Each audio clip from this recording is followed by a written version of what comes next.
Salut à tous et bienvenue dans cette nouvelle vidéo. Aujourd'hui je suis trop contente de vous retrouver pour faire la partie 2 des oreilles de chat au crochet que je faisais pour mon casque.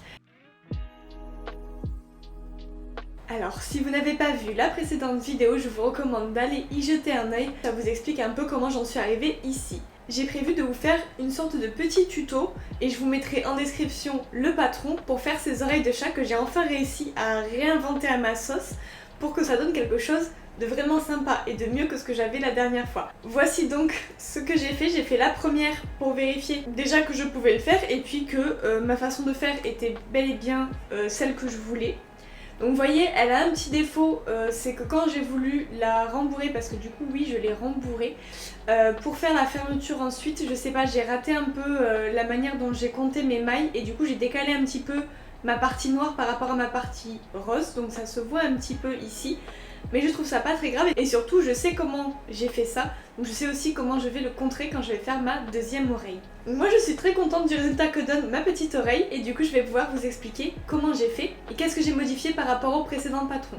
Donc tout simplement on reste sur l'idée de faire des triangles. J'ai ici le deuxième triangle rose que j'ai fait un peu en avance parce que tout simplement c'est un peu long si je prenais le temps de tout faire face à la caméra. Donc voici l'intérieur de ma deuxième oreille. Par rapport au précédent, c'est exactement la même chose, donc exactement le même patron, excepté que j'ai fait un rang de plus. Vous pouvez le lire dans la description, vous verrez que ce rang de plus, en fait tout simplement c'est celui où j'ai fait une augmentation de 2 mailles dans le premier point, ensuite j'ai fait 7 mailles simples, ensuite une augmentation de 3 mailles, 7 mailles simples et une augmentation de 2 mailles. Tout le tour supérieur de mon triangle. Arrivé en bas, j'ai tout simplement fait un rang de mailles serrées sur la base de mon triangle. Ensuite, une fois que j'aurai les deux triangles et que je passerai à la couture de l'un avec l'autre, là je vous expliquerai plus en détail comment j'ai fait pour la suite. Et bien écoutez les amis, sur ce c'est parti, hein, on va y aller, on va démarrer ce deuxième triangle. Comme la dernière fois, on va démarrer ce triangle par un cercle magique. Hop. Donc je prépare mes doigts, je prends mon crochet et je démarre mon cercle magique. Ce que je vous recommande par rapport à votre cercle magique et qui m'avait posé des soucis la dernière fois, c'est tout simplement qu'en fait j'avais voulu suivre la technique de la personne qui faisait son tuto et que je ne connaissais pas pour faire mon cercle magique et du coup ça m'embrouillait plus qu'autre chose.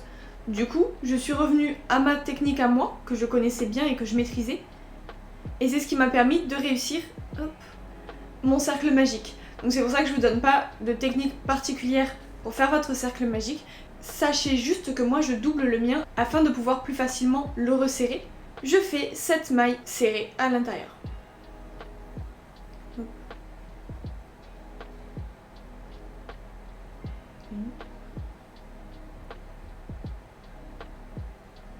J'ai fait mes 7 mailles, je vais donc resserrer mon cercle. Vous faites une maille en l'air et vous tournez votre projet. Ensuite, 3 mailles serrées, une augmentation de 3 mailles serrées.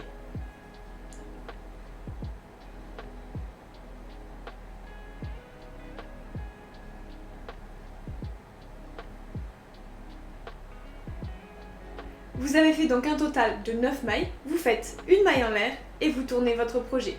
Maintenant dans la première maille, vous faites une augmentation de 2 mailles. Vous faites à nouveau 3 mailles serrées, une augmentation de 3 mailles serrées et dans la dernière maille, une augmentation de 2 mailles.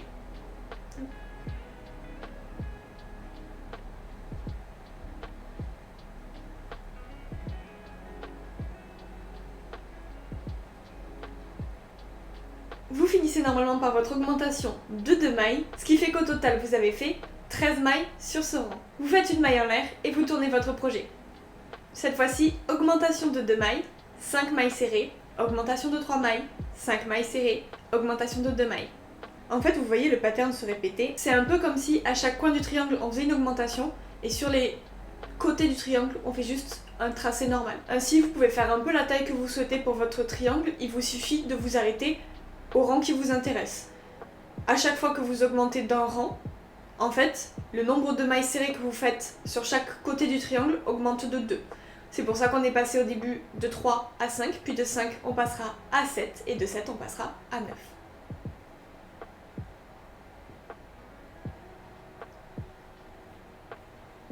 Vous finissez donc votre rang sur votre augmentation de 2 mailles et ensuite vous faites une maille en l'air et vous tournez votre projet. Ainsi de suite jusqu'à ce que votre triangle noir fasse un rang de plus que votre triangle rose. Donc si jamais vous perdez le compte de votre nombre de rangs, il vous suffit de superposer vos triangles pour vous rendre compte lequel est encore plus grand. L'idée est qu'en fait le triangle extérieur soit plus grand que le triangle intérieur de un rang. Pour moi, le triangle intérieur est le rose et le triangle extérieur est le noir, mais vous pouvez faire comme vous voulez. Je vous laisse le temps de finir mon triangle noir et je vous reprends juste après. Alors je vous retrouve maintenant que j'ai fini mon triangle noir, donc il fait à peu près cette taille. J'ai pas encore coupé mon fil parce que je vais encore en avoir besoin. Et tout simplement regardez à quel point il s'emboîte bien avec le triangle rose. C'est comme ça que vous voyez s'il fait la bonne taille. Vous les superposez de cette manière. Et là vraiment on voit bien qu'il y a un seul rang de noir qui déborde du rose. Donc j'ai recompté mes mailles au cas où parce que je suis la pro pour oublier où j'en suis quand je compte. Donc en fait mon triangle rose il fait 11 mailles de côté et tous les côtés ont le même nombre de mailles. Sur ce triangle noir, eh bien c'est la même chose mais avec 13 mailles. Alors ça y est, j'ai fait mon aller-retour avec d'abord 13 mailles et ensuite mes diminutions pour me retrouver à 11 mailles. Donc tout simplement, je sais pas si vous voyez beaucoup, mais on a le triangle qui rebique sur la base. Parce que du coup, au lieu de passer mon crochet dans les deux brins de chaque maille, je les ai passés dans un seul brin, celui qui était vers l'intérieur. Donc c'est pour ça que ça commence déjà à rebiquer. Et donc maintenant, hop, je vais faire la même chose sur les côtés. Donc je vais passer mon crochet dans le brin intérieur et dans le brin extérieur de chaque triangle pour les souder entre eux. En fait, c'est également de cette manière-là que je fais une attache qui est invisible. Donc c'était un des problèmes qu'on avait rencontré avec le précédent tuto. Donc là, ça devrait mieux se passer. Et arriver en haut, donc j'aurai 2 mailles en trop de chaque côté du sommet. Donc c'est comme si, imaginez le sommet, il est de 3 mailles. Et bien dans la première maille de ce triangle, je vais faire une diminution de 2 et dans la dernière maille de ce triangle, je vais faire une diminution de 2. Ça devrait souder correctement les triangles entre eux. Je sais pas si j'ai été claire, mais allons-y. J'ai fini de faire le tour de mon oreille en liant mes 2 triangles. J'ai eu à faire 2 diminutions de plus que ce que j'avais prévu et annoncé, tout simplement parce que en fait, je l'ai senti comme ça. J'ai senti que ça rendrait mieux si je faisais ces diminutions. Parce que j'avais envie qu'en fait les triangles donnent bien la sensation de rentrer l'un sur l'autre. Avec cette petite forme un peu... Donc voyez comment ça rend. Je trouve ça vraiment chouette. Ça rend bien mieux que ce que ça rendait sur la précédente. Je pense que c'est cet ajout de diminution qui marche bien. Donc maintenant ce que je vais faire, eh bien comme j'ai déjà fait mes allers-retours en bas de mon triangle noir, vous savez celui qui m'a permis de passer de 13 mailles à 11 mailles en faisant mes diminutions, et bien maintenant j'ai 11 mailles sur le triangle rose et 11 mailles sur le triangle noir. Donc eh bien je vais tout simplement faire une rangée de 11 mailles, à nouveau en faisant les mailles invisibles. Donc sur la maille rose, je vais prendre le brin extérieur et sur la maille noir, je vais prendre le brin intérieur et je vais faire mes mailles serrées comme ça tout du long de mon triangle. Et ce que je vais faire juste avant, c'est de rembourrer un petit peu mon oreille pour lui donner cette petite épaisseur que j'ai sur l'autre. Je sais pas si on voit bien qu'elles sont épaisses et rembourrées, j'espère qu'on voit. Donc j'ai un petit peu de rembourrage tout simplement et je vais faire ça tout de suite. Donc dans mon oreille j'ai aussi glissé tous mes fils, donc celui-là c'est celui où je vais mettre mon crochet, donc c'est pour finir de faire ma liaison, mais à l'intérieur j'ai tous les fils de mes départs de cercle par exemple et de ma fin de triangle rose également. Hop, donc je les rentre bien à l'intérieur et je rembourre. J'hésite pas à bien tasser et puis avec mes doigts je pousse le rembourrage dans les coins du triangle et je le place pour donner la forme que j'ai envie de donner. Tac. Bon, je suis satisfaite, donc je vais pouvoir fermer mon triangle. Hop, je reprends mon crochet. Je resserre ma boucle. Et il ne me reste plus qu'à faire mes 11 mailles serrées. Hop. Donc en prenant à chaque fois brin intérieur, brin extérieur.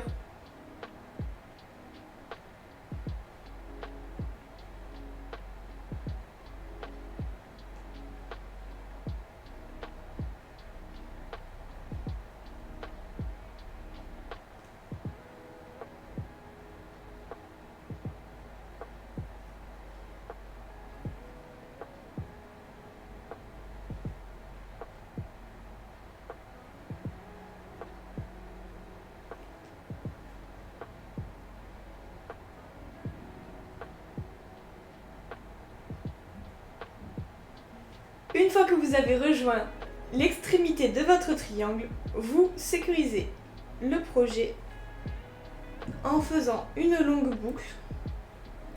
Vous allez vouloir qu'elle soit bien longue après parce que ça pourra servir pour attacher vos oreilles. Un petit coup de ciseau. Et ensuite vous retirez le reste de laine. Hop.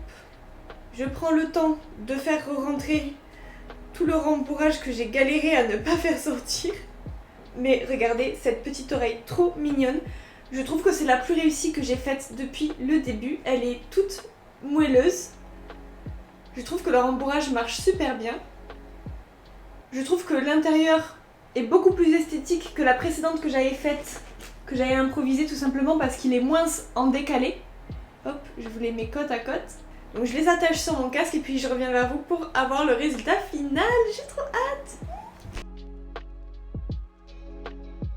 Et bien voilà, alors pour attacher mes oreilles, j'ai tout simplement pris du fil, mon aiguille pour passer à travers mon oreille et ensuite j'ai passé le fil autour de l'arceau de mon casque. J'ai fait un nœud, un double nœud, j'ai coupé un peu les fils qui dépassaient.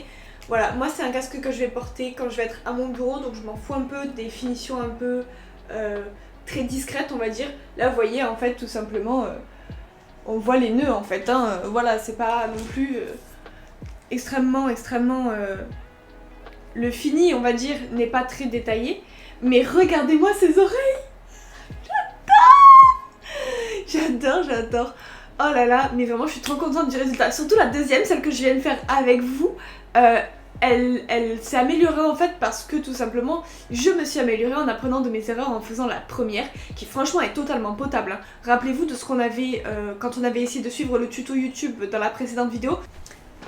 Alors déjà, elles sont beaucoup plus petites. Les coutures ici sont pas du tout invisibles parce que bêtement j'ai suivi ce qu'elle avait raconté la meuf dans son tuto et c'était pas des coutures invisibles. C'était visible, c'était très moche.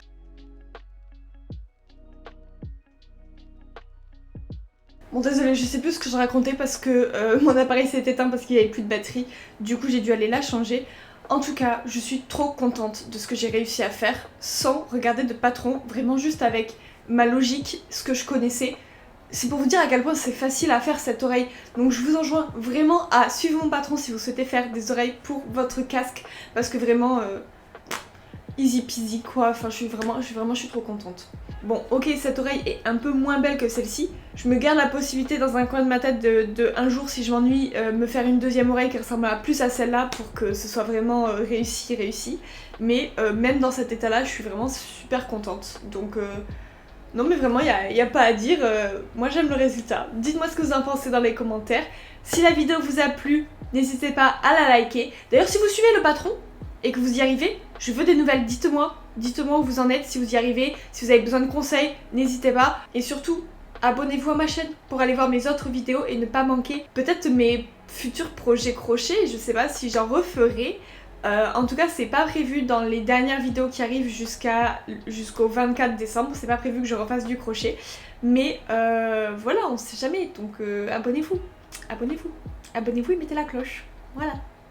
Bon allez sur ce les amis, je vous fais des gros bisous et je vous dis ciao.